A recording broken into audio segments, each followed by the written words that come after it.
Ma'am, can you hear me? Yes, of course. Good evening, everyone. On behalf of the coach of the webinar series and the organizer, Department of Psychology, the American College Madurai, and the associating partners, Madras School of Social Work, Chennai, International Center for Clinical Psychology and Psychotherapy, Germany, MS Chellamutu Institute of Mental Health and Rehabilitation, Madurai, Red Pond Educational and Psychological Research Center, Madurai, and Psycho-Oncological Association, Turkey.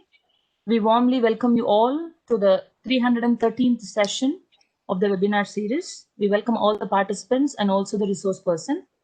Today we have with us Dr. T. Yuvraj, who is currently an assistant professor in the Department of Psychology from Manommanyam Sundaranaar University, Tirunelveli.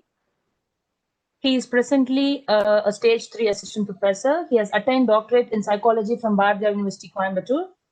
He has worked as a psychologist at Cancer Institute, Chennai, and he was a honorary testing officer of Juvenile Guidance Bureau, Chennai, and he is faculty at nursing and psychotherapy institutions in Chennai.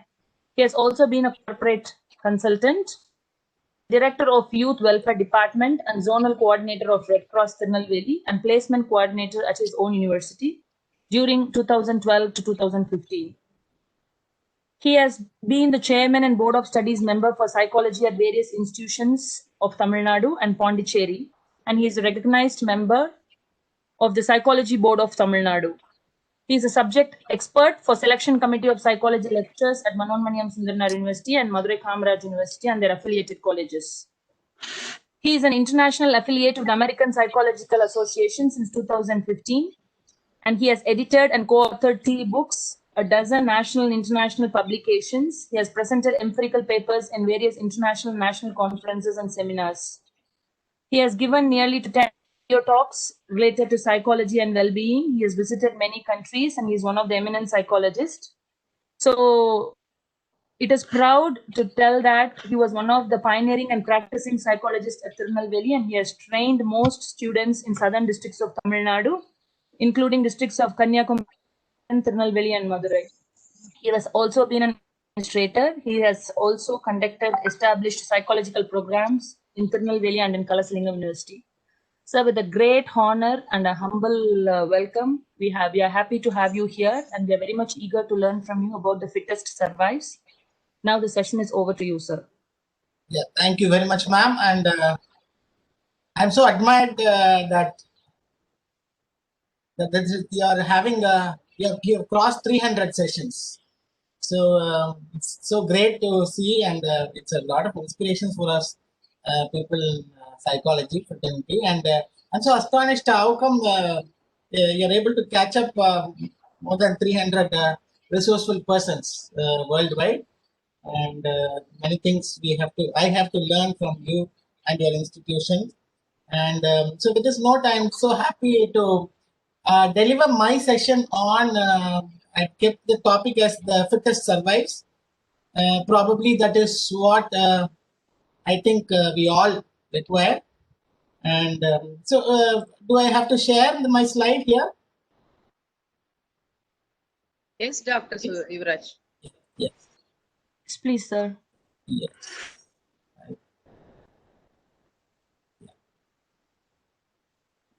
Yeah, we can see your slides, sir. Perfect. Thank you. Thank you. Yeah. And so this is the topic that I have framed here, the fittest survives.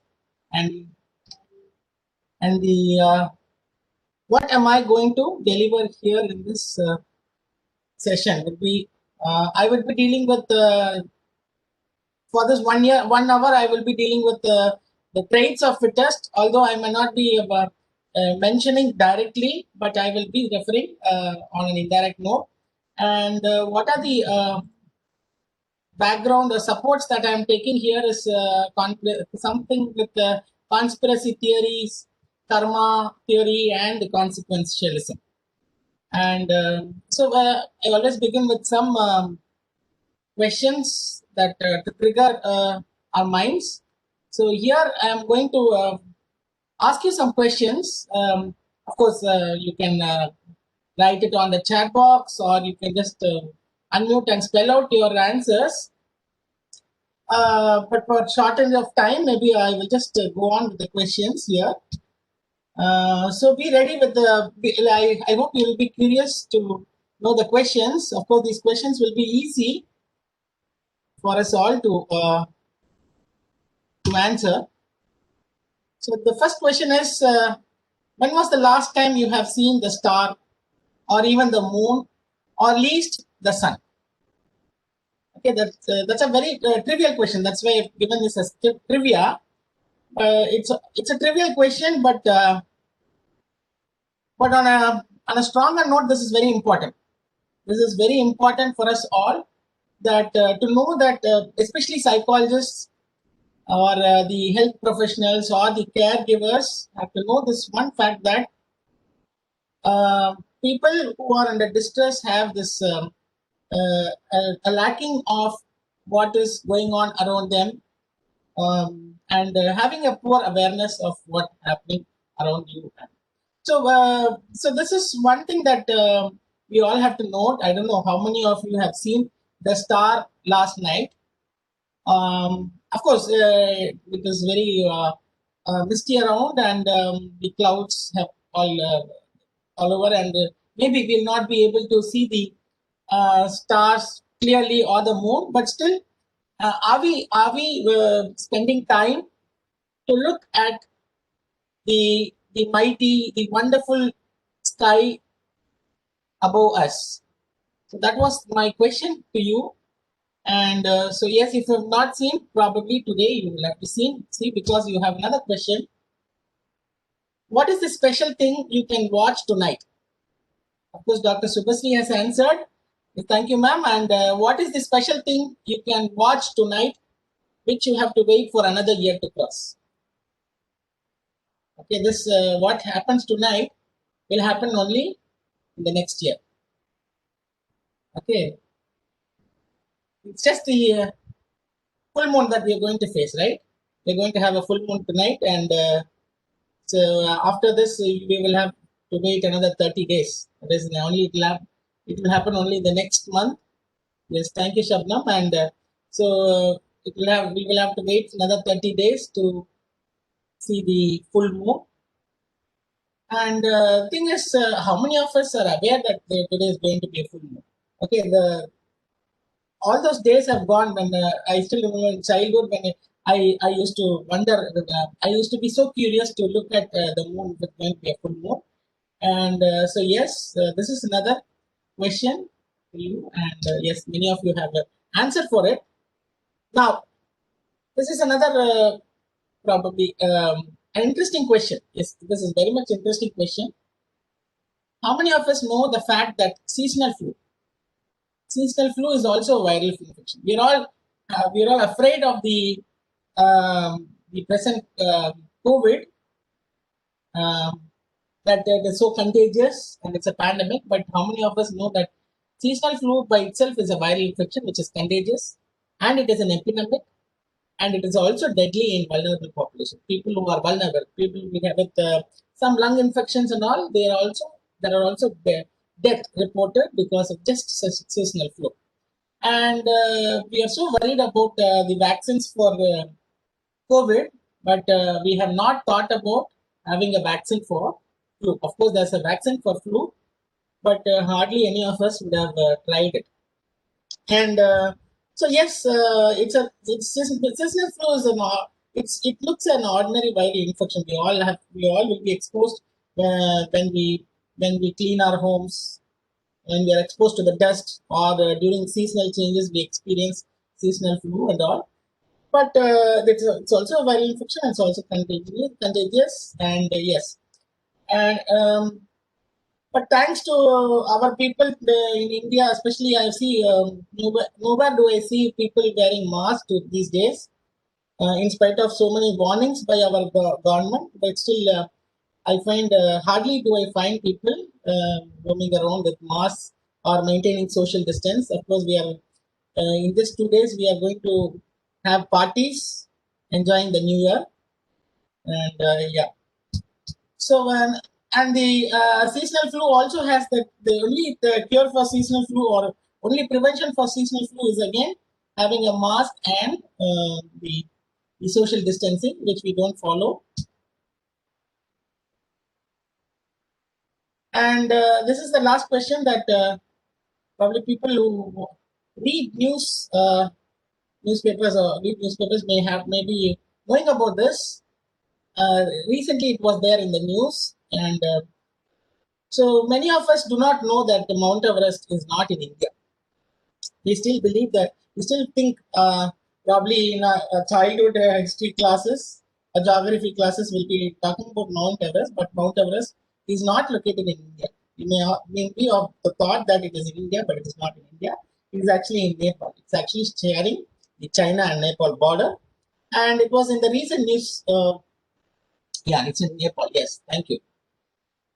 So these are trivial questions, but unfortunately, many of us may not be of much aware to these questions. Yes. Are these questions important, really important? Probably that is towards the end, maybe some idea, we may have some thoughts about the importance of these questions. Yes. Now, this is another 4-line, I think it's quatrain. It says, the sloping path, great calamity, through the lands of the West and Lombardy. The fire in the ship, plague and captivity, Mercury in Sagittarius, Saturn fading. Some French person has written this in 16th century, which we have relevance today. Which we have very much relevance today. Some of you might have guessed the person who has told this, and for the others like me, we will just go on an explanation of what it is. So we will come from the last sentence, last line. Mercury in Sagittarius, Saturn fading. What is this? It's basically planetary movements as of zodiac signs, we know. And where Mercury entered Sagittarius, the Mercury has crossed Sagittarius during December 2019. Probably the December 2009, by this, some of you might have guessed it. And then Saturn fading during March 2020 is another cue for us. The third line says the fire in the ship, plague and captivity. Fire in the ship. The analysts say, people who have analyzed, there have been a lot of research on this poem, this writing. And analysts say that fire in the ship, the person is referring to the halt in trade and commerce and economy. The economy fell down during that time when the Saturn was fading. And plague and captivity. Plague, we refer to the infectious spread, and that has totally captivated the whole world recently through the lands of the West and Lombardy. Through the lands of the West. For the French person, the land in the West is the North America and the South America, particularly North America. And that means he is referring to the North American continents, probably to Canada or America or Mexico. And Lombardy is a place in Italy. It's on the northern region of Italy. So he says, in the feeble list, great calamity through the lands of America and Italy. So by now we must be knowing what I am referring here to, the great calamity that has happened in America and Italy. Yes, the very first sentence, very first line says the sloping park, great calamity. Sloping park, probably analysts say that he would have referred, he was referring to Hong Kong Yangtang, which is in Wuhan. The sloping park which is in Wuhan. And yes, this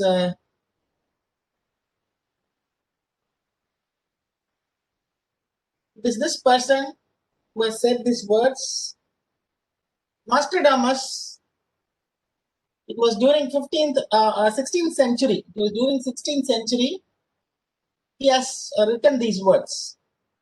And analysts say that he was actually predicting the occurrence of COVID. It may be true, it may not be true, because he has predicted nearly 20 occurrences. It was found that 20 occurrences, historical events have been predicted by Nostradamus so far. And also they say that Nostradamus has predicted the end of the world, which so far does not happen. Probably he may be true, or the conspiracies may be that Nostradamus was right. On every occasion that has actually happened. So the question is, did Nostradamus really utter these words? The very thing is, did he really spoke about this? Or if he has spoken this, did he really mention to these events that is happening? If so, why were we not able to predict or prevent these occurrences? Don't know. And did these lines really refer to the current situation? Yes, we don't know. And how is that, if he has really predicted, how is that possible for him to predict these things, these events 500 years before? Because Nostradamus has predicted the birth of Hitler and what will happen to Germany and the Jews because of Hitler. Nostradamus has predicted the Great Britain fire and all. And if it's so, then how is this possible for him to predict? If he can predict, why not be with all the advancements in the science and technologies, the advanced brains? Why is that we are not able to forecast the future or prevent the future incidences that happen?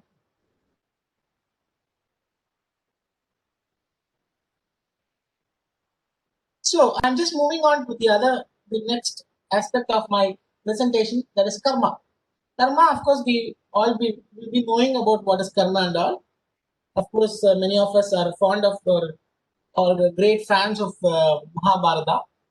And what karma says, whatever we put out in the universe is what comes back to us. Whatever we put out in the universe is what comes back to us. And small things that we do, whether they are good or bad, will come back to us in the most unexpected ways. So whatever we do, even the small things that we do, even a 1 rupee coin, 1 rupee that we are giving to a beggar is going to come back to us in a most unexpected way, is what we've been taught during our childhood days. So many things. So human beings, the human species, what has the human species offered to the world? What have we given to the earth? Or what have we really done to the earth? So keep guessing, because my next slide will be probably going to talk about, show you the larger picture of what we have so far done to this world. So these are a pinch of what? A pinch of what we have been doing to this nature, to this world. Just a small pinch of what we are doing, and so much of things that we are doing. Of course, we are also doing good, but the bad that we are doing is more than the good, the goodness that we are giving. So human has lost humanity. Of course, many people say that humans have lost the very nature of humanity, and as a result, this is what we have done to the world. Okay, இந்த ஜெயம் ரவி படத்துல பூமாலியில சொல்லுவார், என்னடா பண்ணி வச்சிருக்கீங்க அப்படின்றது. This is what we are doing so far. And if karma is going to be true, or is it the fact, the scientific fact or the stated fact, then what are we going to reap? Get back for what? For all those we have done and we are doing. So probably COVID could be a reflection of what we have done so far, and probably we are going to face many of such things in the near future. So one good thing is in the lockdown, yes, there are many good things that happened during the lockdown, and of course there are many bad things also happened as an effect of lockdown. And what it says, what the analysts say is, that the space researchers of all have reported is that on a larger scale, this lockdown is effective for the world as a whole, excluding the human species. Devoid of the human species, it has done good for the environment. So probably this slide is one implication of what has changed because of COVID. But of course, politically, economically, there are many disaster has happened, which I'm not quoting here. So just moving on to the other aspects of fittest, the a fittest person from the context of karma again. So I don't know how many of you are know of this fact that there was a Japanese who survived the Titanic shipwreck that happened in 1912, and this is the person Masabumi Hosono is a person who um, who survived the shipwreck, but means he was rescued and rescued by the boat, the lifeboat which was there, and taken back to New York. And then he was so happy that he survived. And when he went on to Japan, when went on to Japan, he was not allowed to enter Japan. The Japan government did not allow him to enter. Initially, they rejected him, but later on they have admitted him. But then he was criticized a lot by the Japanese government and the Japanese people. Any guesses why?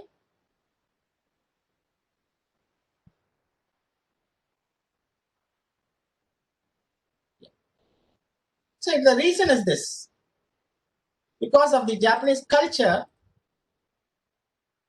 that Hosono was rejected. He was told that the Japanese believed that, or they said that he betrayed the samurai spirit of self-sacrifice. That Japanese have a culture, or they have a they follow the samurai spirit, meaning that they sacrifice themselves first for the others' welfare. Now it was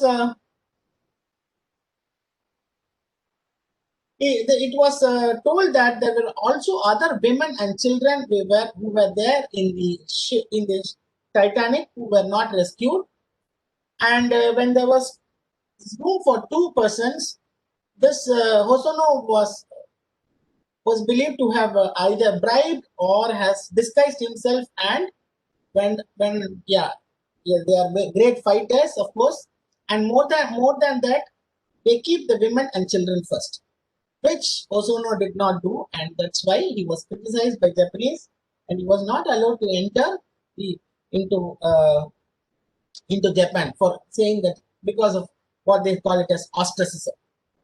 Now, so there are beliefs across the world. There are many traits which people uh, keep it in front.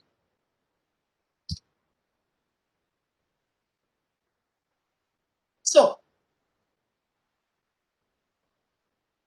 moving on to the next aspect of my presentation is, he who has a why to live can bear anyhow. People who have, those of us who have read Man's Search for Meaning would be familiar with this particular quote, often quoted by our Viktor Frankl. This was said by Friedrich Nietzsche. Says, he who has a why to live can bear anyhow. So an example of what it is. An example of what it is the life history of Dashrath Manji, which we could take for us, take home for us. Manji was called the mountain man. He single-handedly, the picture that you see down below is a road which was constructed by him alone. As a single man, he has constructed this road from Wazaganj block to Gaya town. That is, he has carved a road for around 15 kilometers, which is a path of 110 meter long, 9 meter wide, and 7.7 meter deep. This he had done for 22 years. He took 22 years to complete this work, a work which normally it incurs a lot of resources from the government, but this person single-handedly did this. But why did he do this? What made him to do? It's because when he was young, his wife, he was working on the mountains. His wife who went on to meet him to give him food. She just fell on from the mountain and she got that. She met with an injury, a lot of injury, and she has to be taken to the hospital, which was far away from their village, and because of which she died. So he thought if there has been a shorter route to the nearest town, Gaya, probably he would have saved his wife. So he wanted that not to happen to any of his villagers, and he started. Initially, he was being laughed by other villagers. The villagers thought that he has gone mad. But then, after his continuous work, never giving attitude, persistence, people started helping him by giving him tools and giving him food, and so he did it. 22 years. It took him for 22 years, and he completed the work. And because of him, people of his village are enjoying the pleasure of going to the nearest town for their daily needs. So probably he had that why. He had that why to live. That made him to work to complete this Herculean work. And yes, of course, we have our Viktor Frankl, which says everything can be taken from a man, but one thing, the last of the human freedoms. So in our life, we will be facing a lot of hardships, where many things are money or resources, everything could be taken up, but not our own freedom. We have to that freedom will help us to sustain. And of course, there is a news article in yesterday's Hindu which says India is at the 111th spot among the 162 nations which were rated on the freedom of speech. So we are just on the 111th spot. Probably that is why we have a lot of meme creators in India, and Indians are at large in the social media because we have better voice in the media, in the social media, and in the memes to voice out our ideas. So remember, everything can be taken from us. Our wealth, everything. That's what Asuran படத்துல கூட சொல்லுவாரு. படிப்பை எடுக்கிற முடியாது.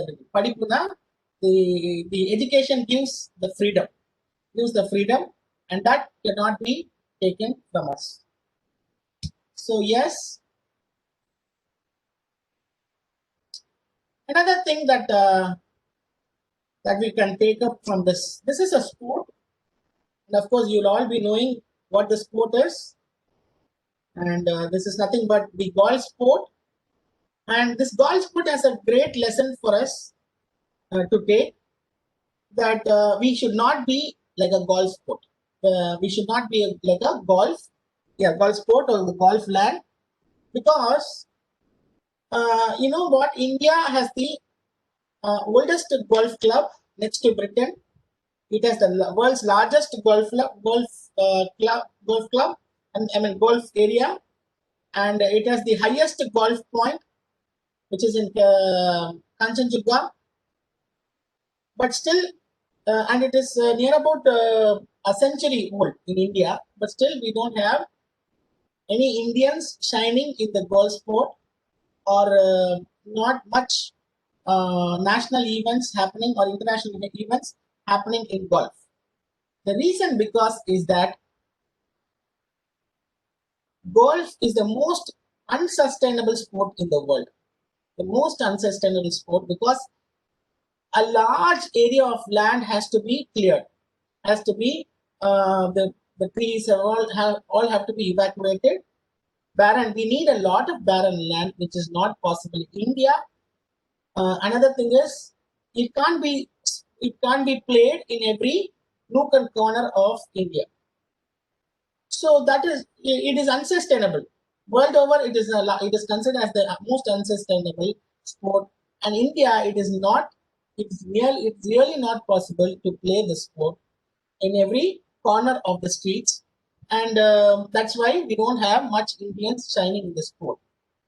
So the lesson here is that are we really sustainable? Are we really sustainable to our challenges and to the changes that is happening every day in our world? Yes. So this is a chess coin. Yeah, of course, yes.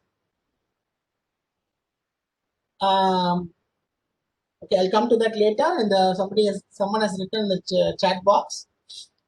Okay. Now this is a chess coin. It's not the king. It's the queen.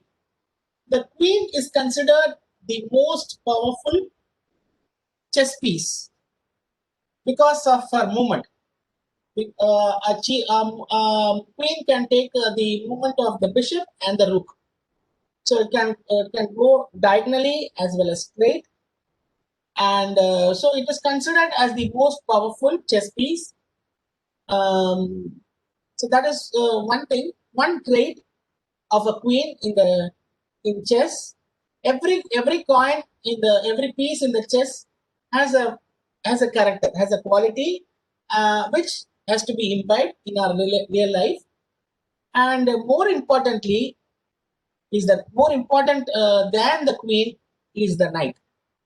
The knight is actually a knight refers to the soldier born to fight with heavy metal armor and with the skills of horse riding. That is why the knight is represented as horse. What we can get from knight is the qualities that we can get from the knight is unique. It is most skillful. It has moves which none of the other coins have. It moves unconventionally. And the other thing is it can jump over any other piece. It can jump over any pieces. It cannot be blocked. So it can jump over other pieces and continue to attack. And on a chess board, you can start up with the knight. You don't have, for the rest of the pieces, only if the pawns are moved can the other pieces be moved. Whereas for the knight, the knight does not have to wait for the pawns. It can jump over and start its first move.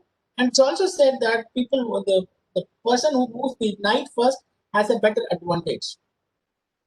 And the other quality of knight is it can attack 2 points at a time. That is, you can keep its position in such a way that you can focus on one attack at the same time. You can also attack the other person. Yes, fighter spirit, and only piece whose movement is unchanged since its invention. Very important. Right from the invention of chess in the Chaturanga, the knight's movement alone is unchanged after the king. Of course, king does not have, he always have just one move. Apart from the king, none of the other pieces have the same moves, because the queen originally was considered as a minister, and minister can only move diagonally, one step ahead diagonally. Whereas now the queen, it is changed as queen, and queen can move any number of steps and all. Whereas knight's move is unchanged. From the time of invention, it is the same L-shaped move. And so that is uniqueness, and multi-talented, multifaceted is a knight. So probably things which we can take up from the from the night piece. Now the role, the queen and knight. How can a person adopt these qualities? We can take up the life history of the success story of Kiran Mazumdar Shah. She was on the news probably 2 weeks before, 2 weeks earlier. She was on the news, and there was once the Forbes was releasing, there was also release of on the richest women in India, where it was not Kiran who was the richest woman, it was Roshni Nada who was the richest woman, and then was Kiran Mazumdar and Bembu. These people, these two women were the second richest women in India. But what advantages or what better off is Kiran than Roshni is she's a self-made woman, whereas Roshni took up the job of her father. She took up the task responsibility from where her father left her. So she was actually a successor of HCL Nada, whereas Kiran, she herself, she was the entrepreneur, Indian entrepreneur. She took up the business from Biocon. She started this Biocon India, and in 2001, and from then on, she was building her empire. And she was also former chairperson of IM, and she was declared. In 2019, she was rated as the 65th most powerful woman in the world. And this year, she got the World Entrepreneur of the Year 2020. And most importantly, if we could look at her career, she took up a career which none of the women in the world took over. None of the women in India took over, of course, and hardly you can see a woman in the world taking up this job of a brewmaster or a brewer. So she took up the job of brewer, where she faced a lot of hardships. Wherever job she goes, people in the company did not accept her as a brewmaster or as a CEO. A woman being a CEO in the beverages industry, and she faced a lot of hurdles. And eventually that motivated her to start up her own brewing industry, Biocon, where she started this job in our garage, like how we've been talking about, we've been knowing about Amazon and all. She also started her Biocon industry in her own garage in India, at her home. And then she had faced lots of challenges. She did not get the funding from the government, from agency and all. Many things. We could look at various challenges she's undergone and how she has built her empire. Now, this is one woman which we all have to study, know about her, of course.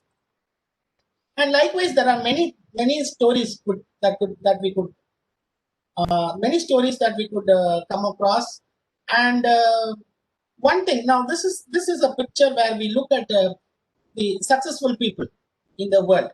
And of course, we have Sachin Tendulkar, we have Mary Kom, Kamarajar, we have Einstein, Gupta. People are there. And one thing that is common in all of them. Okay, maybe you can give a try. There is one common thing in all of them. Of course, they are successful in their career, and they are achievers, of course. The other thing common in all of them is that they were dropouts, and they were not believed to be performing by their own teachers. Their own teachers and did not believe on trust upon them. Some of the teachers even thought that these people are sub-average intelligence. Of course, there are people. Of course, Kamarajar is there who did not have the opportunity of going to schools, and there are many. We could learn a lot of things from their potentials, from their life histories, from the challenges that they've undergone, and which will all give us, yes, of course, discontinued education, special ability, yes, and there are many things. Now, among these, I wanted to share the contributions of one person among these. Of course, we many of us might miss out. So I just wanted to share about Kamaraj. Of course, not about his life, his life or life history, but not what is especially his contributions to Tamil Nadu and to India. And down south, if you from Madurai, if you come here, or from even from Tiruchi, you can look at lot of things, lot of contributions, lot of happenings in Tamil Nadu, which have been shown by Kamaraj, the then chief minister. And Kamaraj was the first person to give free education to the disadvantaged. He was the first person to introduce free midday meal scheme, free school uniforms. Today we have Tamil Nadu's literacy rate is 83. Today's as of now 83% is our literacy rate, and we are on probably sixth or seventh position in India. But having this much of population with this amount of literacy, it is Kamarajar who is responsible for this much of literacy in Tamil Nadu. Had he not been there, probably in Tamil Nadu maybe at the 40 or 50 percentage. That's what the analysts estimate. And Kamaraj established nearly 30,000 government schools, which was an achievement so far not met by any other chief ministers in Tamil Nadu. And during his time, he has ensured around 40 lakh children were from 19 lakh to 40 lakh. He has pushed children to come to schools, and not only that, he is the one who established a Neyveli Lignite Corporation, Bharat Heavy Electricals Limited, and we have the ICF at Perambur, the Chennai Petrochemicals Limited, are all his projects. It was during his time these projects were started. And greater astonishment is that he has constructed 9 dams. All these dams are really not small dams; they are really bigger dams, and it is because of him today Tirunelveli and Kanyakumari, especially Tirunelveli and Kanyakumari, is so fertile and green. Is because of him. And so we've been looking at various success stories and various philosophical things, of course, theoretical parts. Now, all these things are intimate, or they are giving us one important aspects, that to be successful, to survive, we need 3 important things, especially the 2: self-awareness and social awareness. In fact, the questions that I've asked is actually to reflect us upon how aware we are within ourselves and, of course, on the environment around us. Now, the question that I've asked was much pertaining to environmental awareness, and these 2 are very important for self-realization. And self-realization gives us the meaning, purpose, and goals for life. Now, how to attain self-realization? People who are constantly performing, persisting to various challenges, are actually trying or following certain practices that helps them to attain self-realization, to realize who they are. And to attain the self-realization, of course, we have these procedures which we can follow. Practice discipline, focus on the breath. Breath is the major connection between the body and the mind. So when your breath is high or alert, our mind is so alert. We can develop intuitions. We can foresee what is happening, what is going to happen. So meditate. More importantly, making time for oneself. The more we give commitments, the more we tend to compromise ourselves, which we are not supposed to do. There are certain things we should never compromise in life, that is making time for ourselves and our family. And being in the present, whenever we have negative emotions and thoughts, we need to confront, because these are the things that the people whom we've been illustrating or pointing out have been doing this. So very importantly, all those we have been seeing all those pluses, the minuses that we should be very careful. Now, these are great human distractions which Gandhiji told, has advised to his grandson in a letter. Wealth without work. So you don't put your sweat, but still you are accumulating wealth. That is a huge distraction that you are causing to you and the society around you. Pleasure, enjoying without concerns. So what happens?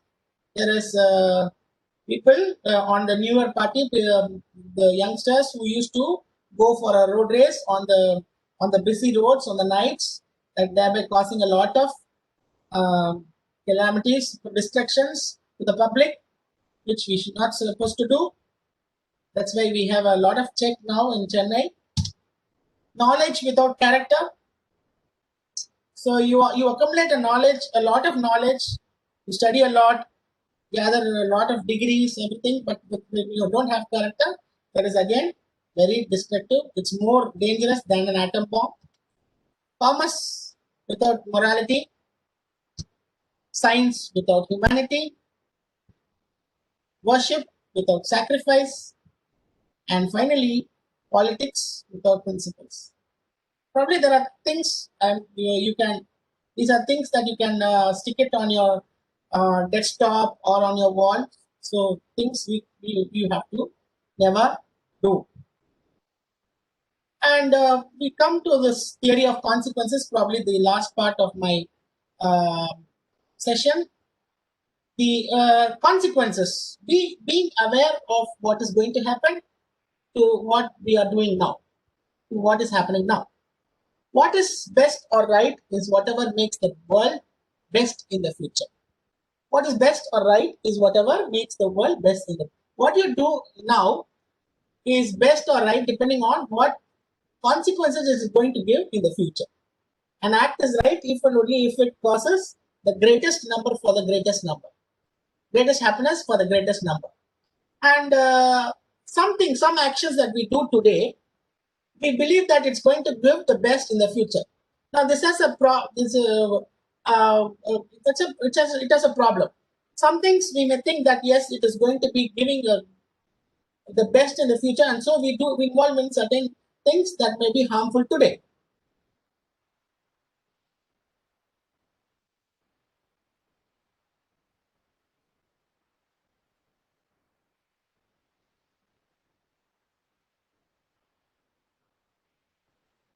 I don't know what to do here. Dr. Devika Rani is requesting to annotate the share content. Okay, I'm just giving approve. Okay. So there are two aspects to look at here. How many of you know that the nuclear bomb or the atom bomb which was dropped in Hiroshima and Nagasaki was a result of a letter written by Albert Einstein to then President Roosevelt. So he wrote a letter to Roosevelt to initiate the project of producing atom bombs, which led to the start of Manhattan Project. So think that he was feeling so guilt until his last breath, but he was justifying it, saying that had it not been happened, probably Hitler would have produced atom bombs, for which he would have used it on all these countries like Britain and of course India and US. So that's what he believed, and so he instructed or advised Roosevelt to start up this Manhattan Project, and eventually it led to the bombing of Hiroshima and Nagasaki. But the good thing is, Japan did not revert back. And rather they promoted peace. From then on, promoted peace throughout the country and to all the people whom they meet. And as a result of it, today near about 70% of Japanese do not know when Hiroshima or Nagasaki was bombed. When was the bombing happened in Hiroshima and Nagasaki? In fact, some of them even did not know any such incident that happened in Japan. That was a greater transformation that Japanese have caused, because if we keep remembering about all those incidents, that at some point in time, some point in time, maybe Japan would probably the successors in Japan, I think of having a revenge on Germany or US. Okay, so sorry, it's not Germany, it's US. And so that was the reaction that Japan did. So it is up to us to justify what Einstein did. So that is the consequences. Whether he is right or wrong, we do not know, because probably Hitler would have created an atom bomb. Whatsoever, bombing should not have happened in any part of the world. On the other aspect, on the other hand, there is another story I would quote here. Another person I would quote here is the life history of Oskar Schindler. He was a Nazi. He was a Nazi, a member of the Nazi. He also played the role of a spy during the Nazi the time of Hitler. And but then what he did later was so astonishing. He was an industrialist, and he started an enamel factory just for the cause of saving Jews. He started up an enamel factory and employed the Jews in his factory, saying that they are the low cost laborers, and he did a lot of bribery. Of course, bribing is a negative act, but he did that. He bribed to all the German people, the soldiers, to just for the cause of saving these Jews. And today, the Jews are in larger. The majority of Jews today and their family are living or surviving because of this person. And eventually, after the war, the Second World War was over, he became bankrupt, and he had to move to some other country, and he did not have money. He did not have money to take care of him, and he was then protected or funded by the Jews organization, the only Nazi to have been funded by the Jews for the rest of his life. And he was the only Nazi to have been buried in Jerusalem. And no other Nazi was buried in Jerusalem, and he was the only person.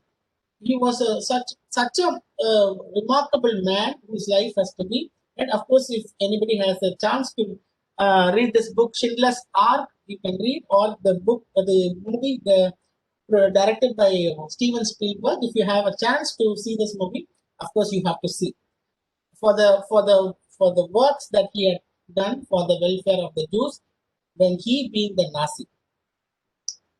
So I would say that it is one act of random kindness. To be the fittest, you should have the act of random kindness. So whoever saves one life saves the world entire. And yeah, so when a fittest person is creative, another thing we can take up. And to stay fit, there was once a research done by a group of health psychologists who found in the study, the result, they came out that there are those people who follow these simple practices, like sleeping 7 to 8 hours a day, having breakfast every day, not smoking, and rarely eating between meals. That is like how we snack or munch between our meals. We should not do that. And being near or at prescribed weight, having no use of alcohol, and taking some form of exercise regularly, daily, such as they're going for a walk for 20 minutes in the morning, or doing some yoga, or going to the gym, whatever, at least 20 minutes a day, and you do it regularly every day. So these are very simple practices that we all can follow. And there have been people who have been following this, and they found that people who are 75 years old, 75 years people who have been doing it for their lifetime, had their organs like heart and their blood pressure all functioning like a 35-year-old person. So this is something to be noted, to stay fit, to survive. And of course, this is there in Health Psychology by Shelley Tyler and Brannan Feast. You can take this from these books. Yeah. Now, me talking a lot. Maybe we're going to have a short video here.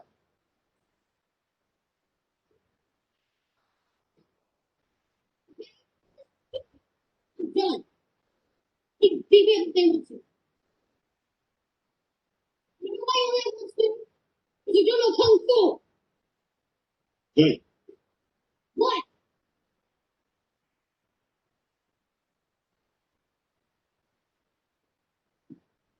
I'm here.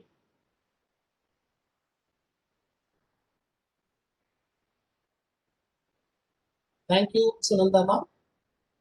Get on. Get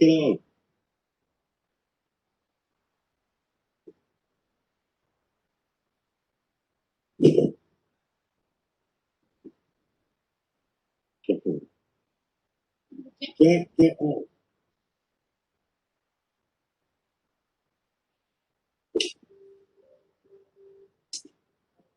Strong.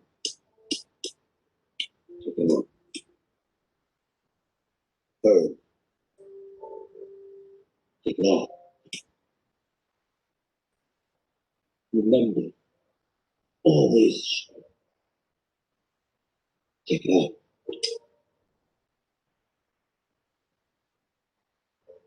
Stop.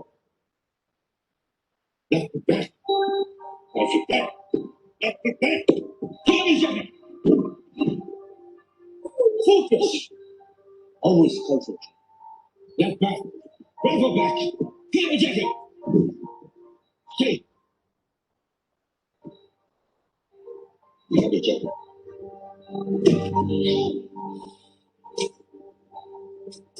Stop. Hang up. Hang up. Hang up. Hang up. Back. Hang up. Attitude. Hang up. Hang up.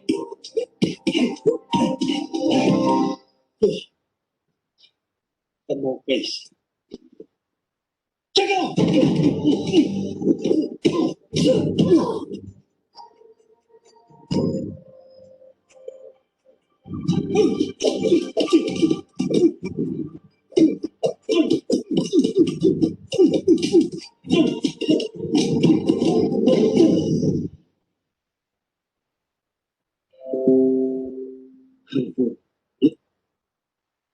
Everything we do shall do.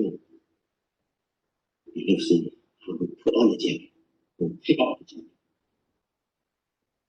We live in how we treat people. Everything is kung fu. Put my jacket on. So, Put my jacket on, Doc. sorry. So what is this video telling us is these 4 points. I would say the rules for survival, the rules for success, being strong, being firm, staying focused, and having a positive attitude. The four keys or the 4 recipes of survival. Many situations you need to be strong, firm, focused, and with a positive attitude. And some other things that we can take up from the Art of War by Sun Tzu. Rise before the sunrise, you will feel the sun. There are plenty of ways to conquer your enemies. The first way is to forgive them. Always remember, try to forgive who envies you. Okay, it always indicates that you are one step ahead. That is why there is an envy.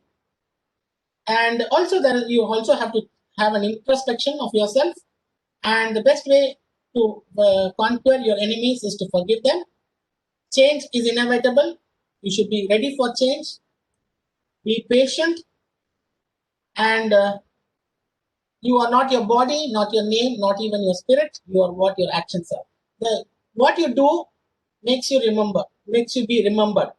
You're only remembered by your actions, not anything else. And face your troubles. Just face your troubles. You just don't run away. Don't run from your troubles. You just face it. The trouble will run away. And always try to control your anger. So these are things that lessons from Sun Tzu.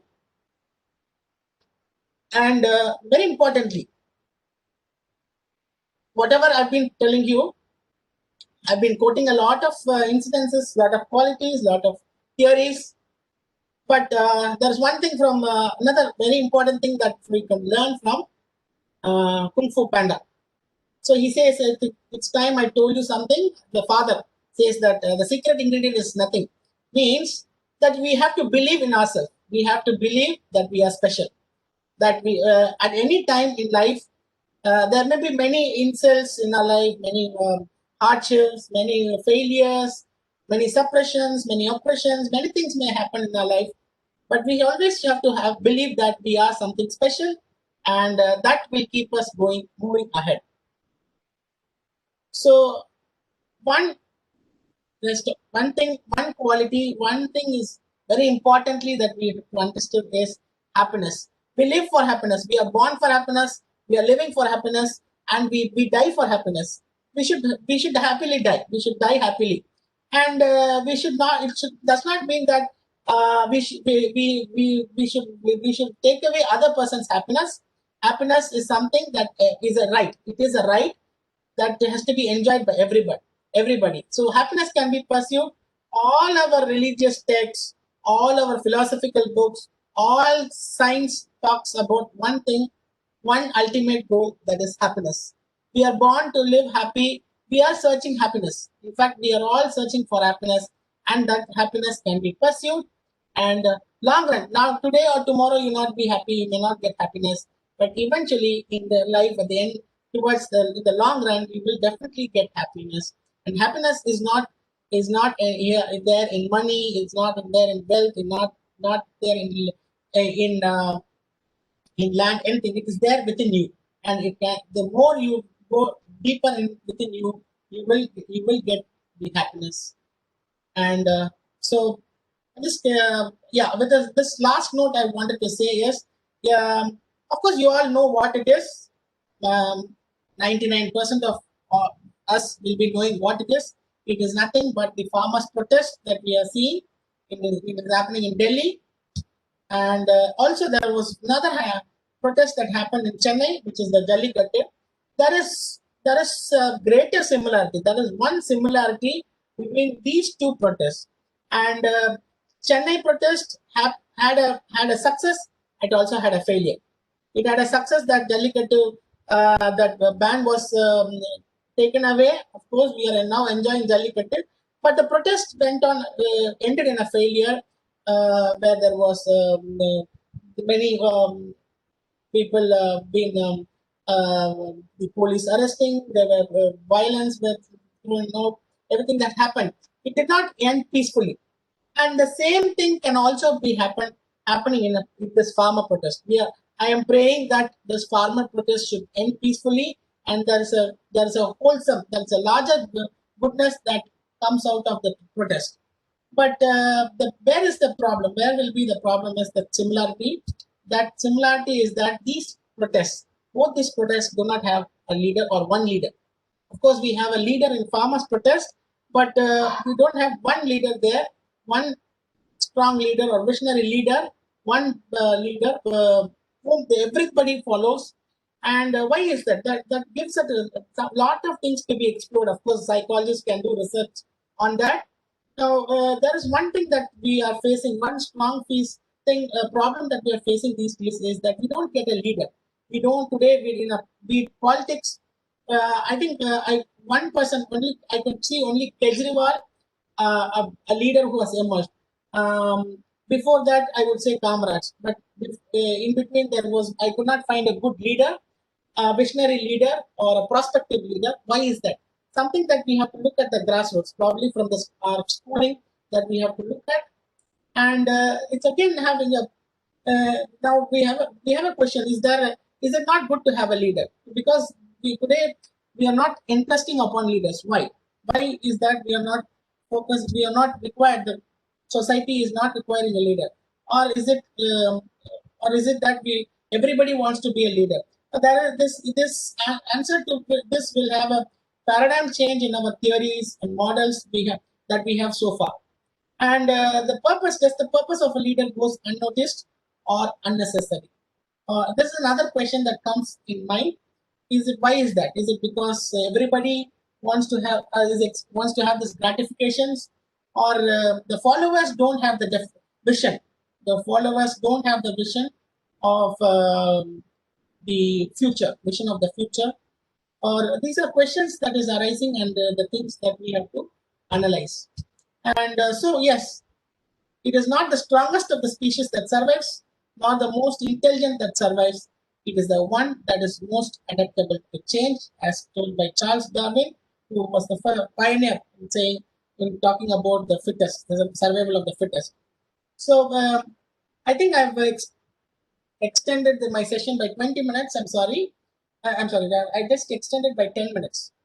So, pardon me for that. And if you have any questions, you can ask. Thank you, Dr. Yuvraj sir, for that excellent presentation. I'm Dr. Reena, one of the Yes, 14 thank you. members. Thank you for this opportunity. Yes, who will be facilitating the question and answer sessions. And yeah, true to your presentation, the survival of the fittest from the Charles Darwin evolutionary theory. And it reminds me of the quote by Bruce Lee, who said, like, I'm not afraid of a person who knows 100 moves. I'm afraid of the person who has done the move 1,000 times or 100 times, who has practiced it. So you have pondered on how to be consistent and be focused and be fittest. And thanks for the excellent clip of Karate Kid and Kung Fu Panda. So Vashri ma'am thoroughly enjoyed those things. And thank you so much. And it was a different session, sir, giving live examples and showing like how humankind could achieve when they are really focused and they have that grit and determination.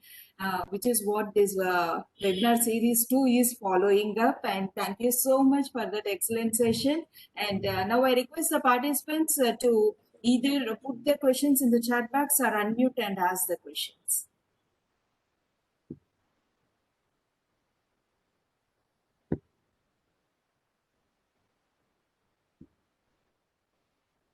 Hi, sir. Hello. I'm Devna. I'm 9 years old. Okay. Hello. Yeah. You had Yeah, a very nice presentation. And can I ask you a question? Yeah, sure. Can you tell me like something special for like a survival for kids in this pandemic COVID-19, please? Okay, survival for kids in this pandemic. Of course, the basic thing is, yes, you have to wear your mask and keep social distancing. That is there, and be happy. Be happy with your mom and dad and your siblings. You be so lively with all of them. Enjoy that and play a lot. Not in the video game or with your smartphone. Play a lot with them, so that you get to know how to survive. Okay. Thank you so much. Thank you very much. Thank you, ma. Thank you. I loved your question.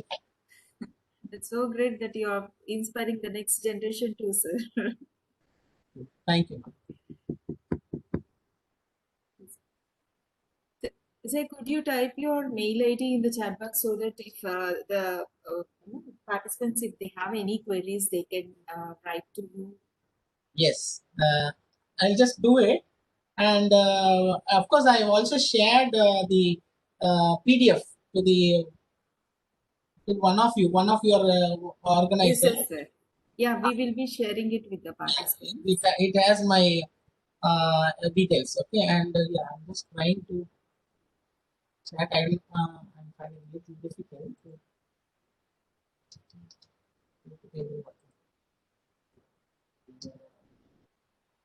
the chat. Yes. So you got it? Yes, sir. Yeah. And thank you so much for this excellent presentation. And as we are nearing, I mean, the 2020 is coming to an end. We are looking forward for the beginning of 2021. And this session is like a booster for us all. And I really feel that this is something, the push we all needed for during this pandemic period. Thank you so much, sir. Now is the time for placing vote of thanks, and I request Subhashri ma'am, please do the honors. Thank you so much, Dr. Reena, for inviting me. And thank you, Dr. Yuvraj. It was a wonderful session. It was thought-provoking, very lucid in thought flow, and as well as connecting and really inspiring with all the the best stories from the earth. And I was really thoroughly enjoying, because I too admire all these material what you have shown, and all these I used to chat with my friends whenever I discuss about that. Especially with the art of war and the warriors, and even I mentioned about Jonathan Siegel also. So Yes. Richard Bard book, fantastically you presented very well with the logo theory on touch, and you have, what else you have not touched on? You have touched every part of it, and you also gone to the nuances of our Indian philosophy, and as well as I really could able to connect with you. It looks very lucid for people who really wanted to have a structured kind of presentation, but you made it very nicely for even for kids to understand, with a lot of photography, with a lot of life stories, with a lot of examples, from the contemporary world incidents. I really enjoyed the history, the geography, and the environment, and also you touched upon everything. I thoroughly enjoyed it. And I also place a record from the Department of Psychology, Madurai American College, and as well as Madras School of Social Work, Department of Psychology, and other associates with us, MS Challamuthu Educational Trust, Rehabilitation Trust, and the Oncology, Psycho-Oncology, association from Turkey, and other associates are, really thankful for your wonderful session today, and sparing your time, and as well as giving us a wonderful a piece of knowledge, which can be in really and kind of a dosage for everyone to take on, move on, and Nikikai for everybody you have given. Thank you so much. Thank you. In fact, I'm telling you, I'm so admired by the way of the networking that you all have, and the way you have all connected. I'm so happy that I'm also part of this from today. And so yes, we keep learning a lot and enjoy. And also wishing you all a prosperous new year 2021, and wishing you all to be healthy, immune. And so yes, thanks for this opportunity, and we will all see you all again in 2021. Thank you. Thank you, Dr. Yuvraj. Thank you so much. And I really thank all our team members who have been, we are going to complete our year of presentation. Every day we are doing, and without their, real effort, and also network, and as well as the willingness to work voluntarily, they are so proactive. And I really thank all the core team members, and we all are there here and there. Chandra is joining us from Vale. Chandra's Kuti only asked you a question, and there are so many people working for this, with a lot of vision and mission in mind, that spreading awareness, nothing else, spreading goodness, nothing else. So thank you so much. And also I thank all the resource persons so far who has been traveling with us. And also I recommend, if you could actually give some other presentation, and as well as come out with somebody else who can do a program for us also, I would be really grateful and thankful to you. And thank you participants who have been traveling. So we can run a show without participants. There is nothing. The participants have been so supportive. They have been traveling with us throughout the journey. I really thank them. There are some days we may have 20, some days we may have 30, some days we may have 40, some days we hit 100 also. But they are constantly with us. Thank you so much. Thank you so much, Shubha ma'am, and thank you, Dr. Yuvraj sir, and Happy New Year. Looking forward for that. And participants, kindly send your queries and feedback to my webinar feedback@gmail.com. We will meet tomorrow with yet another wonderful session. Thank you. Good night. Bye-bye.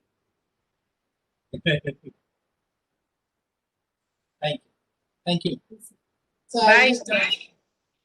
I will end the call. Yeah, Okay, please. Yeah.